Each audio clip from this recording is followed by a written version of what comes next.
Hey, what is up everybody? It's Animac here for Anime Uproar, and this is completely crazy. Somebody please check on Horikoshi because the latest events in MHA just made the villains way too powerful. Dabi is on an unhinged rampage and burning everything in sight using Shoto's ultimate move, Phosphor. Toga is swarming the heroes with Sad Man's Parade. And Prime All For One is using these events to execute the final phase of his master plan. Hawks and Endeavor are on the brink of death, and many other heroes and hero students are unfortunately right there with them, so let's get into it. Guys, do me a quick favor, if you like our videos, leave a like and comment right now. It only takes you a second, but it helps me out with that YouTube algorithm. And well over 50% of you guys who watch our videos are not subscribed. Now, if you like our videos and you click on them regularly, take the time to subscribe right now. Maybe you think you don't need to because YouTube recommends you the videos anyway, but eventually they will stop unless you subscribe and you're gonna miss a ton of our content. Finally, this video will contain MHA manga spoilers, so please proceed with caution. You have been warned. Oh, and finally, I'm recording this video in the middle of an actual blizzard, so if you hear any weird sounds in the background, that's what that is. The previous two chapters made it clear that the villains shifted the balance of the war decisively in their favor after the successful release of Kurogiri. Kurogiri didn't waste any time and he brought Toga and Dabi to All For One's location, and of course Toga immediately started using twice his quirk. After that, Kurogiri teleported to UA with the intention of freeing Shigaraki from the effects of Aizawa's quirk erasure. These few quick moves by Kurogiri completely changed the game on both major battlefields. And the heroes of course struggled to react and respond to such a sudden and dramatic shift in the balance of power. Things would soon get worse from there because Toga then fully initiated Sad Man's Parade and an infinite number of twice clones assaulted the heroes.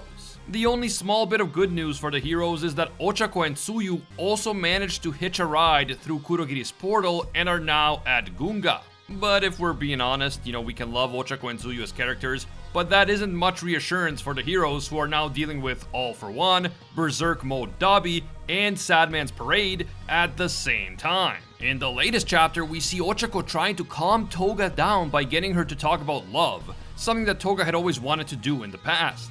That's because Toga considered Ochako to be her friend, and she wanted them to talk about their mutual crush on Deku. But of course, Ochako never considered Toga her friend, because Toga is a cruel and ruthless villain who hurts people without a second thought. Now, Toga could never understand why Ochako didn't approve of her actions, since Toga can't understand that what she is doing is wrong. So in her own mind, she actually feels betrayed by Ochako and Deku. She feels that their inability to understand her and their unwillingness to support her is almost a betrayal of their friendship. And even though that will sound insane to most people, it all makes perfect sense in Toga's twisted mind. And because Toga feels betrayed, she is no longer responsive to Ochako's attempts to get through to her. She says that there is no longer a girl in love here, and she refers to Ochako simply as Hero rather than by her name. As all of this is happening, Sad Man's Parade rains down upon the heroes. The heroes are trying to keep the horde of twice clones back, but there's just too many of them, and ultimately the heroes are forced to retreat. In fact, Sad Man's Parade isn't even the only problem that the heroes are dealing with. Dabi is now also there, and he is going absolutely berserk and burning down everything in sight. The heroes are essentially stuck between Dabi's flames on the one side and Sad Man's Parade on the other, and they are quickly running out of options. Ochako and Tsuyu manage to meet up with Tokoyami and Jiro, and they are all in agreement that their situation is dire. They have to do something, or else the heroes and hero students here on the Gunga Mountain battlefield are all doomed. And of course, once the heroes here fall, the villains will turn their attention to the rest of Japan. And the way that things are going, Dabi's flames and Toga's Sad Man's Parade may engulf the entire country. It is now clear that the initial divide and conquer strategy of the heroes has failed. And as a bunch of twice clones attack Endeavor, Dabi levitates through the air on top of his flames and mocks his father. And I can't emphasize this enough, but this is not a normal looking Dabi. He looks like an unhinged, burning Nomu, and he is also using Shoto's ultimate move, Phosphor. That move which combines both ice and fire into one single force. If you watch this channel regularly, then you already know that I've been saying for a while that Dabi is not human. After he was consumed by flames on Sekoto Peak and taken in by All For One and Ujiko, the villains performed many procedures on him in order to save his extremely burnt body. They wanted to save him because of his unusually powerful quirk, and they performed the same types of procedures on him that they used to create the Nomu. Even so, Ujiko thought that Dabi would be dead within a month after he left the facility where they had been keeping him. And yet, more than 8 years later, he is still alive, still using his quirk, and still surpassing all limits. We can't forget that little Toya was born without a strong resistance to fire. So, after repeatedly pushing his quirk to the limit, his body should have been burnt up long time ago. And yet, he's still here and as dangerous as ever.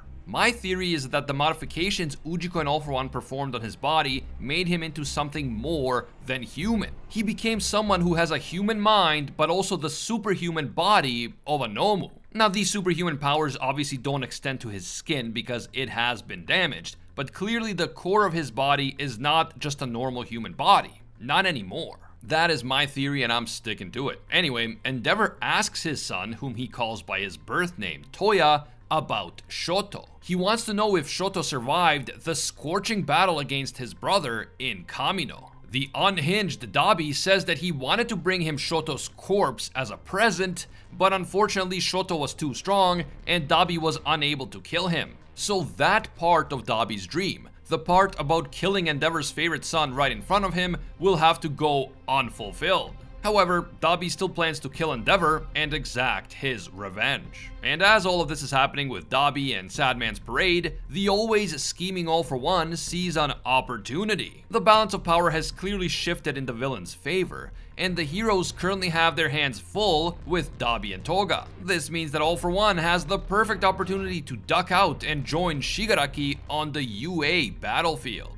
But before All For One can make a break for it, he is attacked by Hawks. Hawks noticed that All For One seems to be in a hurry to get to Shigaraki, as if he still doesn't fully trust Shigaraki to succeed. It's as if he's still afraid that something could go wrong with Tomura back at the UA. All For One pretty much admits as much, stating that despite all his many modifications and mutations, Shigaraki is still not quite complete, at least not yet. There is still something important that All For One must do, and we can assume that this is related to the fact that Shigaraki's own personality still hasn't been completely neutralized by the All For One personality inside him. We know that little Tenko Shimura and of course his alter ego Tomura Shigaraki are still inside Shigaraki's body, and this is preventing All For One's personality from taking full control of his shiny new vessel. All For One clearly wants to get to Shigaraki and make sure that the process has been fully completed before his own original body is inevitably rewound out of existence. Hawks calls out to Endeavor and warns him that they can't allow the villains to win this fight. If they do, they will make their way to Deku. And if Deku falls, then all of Japan will fall. As Dabi rushes at Endeavor, his father vows to take charge of the situation. This time, Endeavor will not look away as Toya burns. This time, he will not miss his son's fiery demise. This time, he will be right there until the end, and that is how this emotional and dramatic chapter ends. And man, this was rough. Endeavor and Hawks are both clearly injured and exhausted, and they are facing truly impossible odds. I can't help but think that this chapter was a prelude to one or both of them sacrificing their lives in this battle. Both of them have committed sins in their past. Endeavor was abusive towards his family, and Hawks killed a man who thought of him as a friend. Now, of course, we know why Hawks had to do it, but Hawks still feels guilty about it. So I could definitely see both Endeavor and Hawks sacrificing their lives in order to atone for their past sins. With the borderline impossible odds that the heroes on Gunga Mountain are currently facing, some serious casualties on the hero side are definitely not out of the realm of possibility. In fact, it's almost unrealistic to expect all the heroes and hero students to make it out of this alive. And that is the craziest part about this stage of the MHA story. When Deku unlocked his final quirk, Gear Shift, it looked like he might actually defeat Shigaraki and win the fight. Things were looking up for the heroes, and thanks to Edshot's magical bubble thing, it looked like Bakugo would make a full recovery and we would have a happy ending. Now, of course, we were all expecting something to happen to make the ending less one-sided, but what ended up happening completely flipped the script on all of us. Within the span of like 3 chapters, the villains completely shifted the balance of power and the situation went from the heroes having a huge advantage to the villains being on track to win the entire war. Sure, we could say that the heroes won the minor battles at Kamino, at Okuto Island, and at the hospital, but the 2 most important battlefields are Gunga Mountain and the UA. And with Dabi's flames and Sadman's parade rampaging across Gunga, and with Kurogiri about to help Shigaraki at UA, it really seems like the heroes are about to collapse. Hawks and Endeavor look like they're preparing to sacrifice themselves to buy some time for Deku, and their sacrifices could be just the beginning.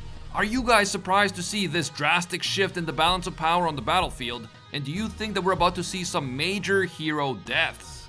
Is this the end of Hawks or Endeavor, or maybe both? Are we about to see full power Shigaraki using all of his many quirks thanks to an assist from Kurogiri? Let me know what you think down in the comments below. And if you want to know more about Dabi's full story and why I think he might be a human Nomu hybrid, don't ignore this video that's all about him. Just click the link on screen or in the description.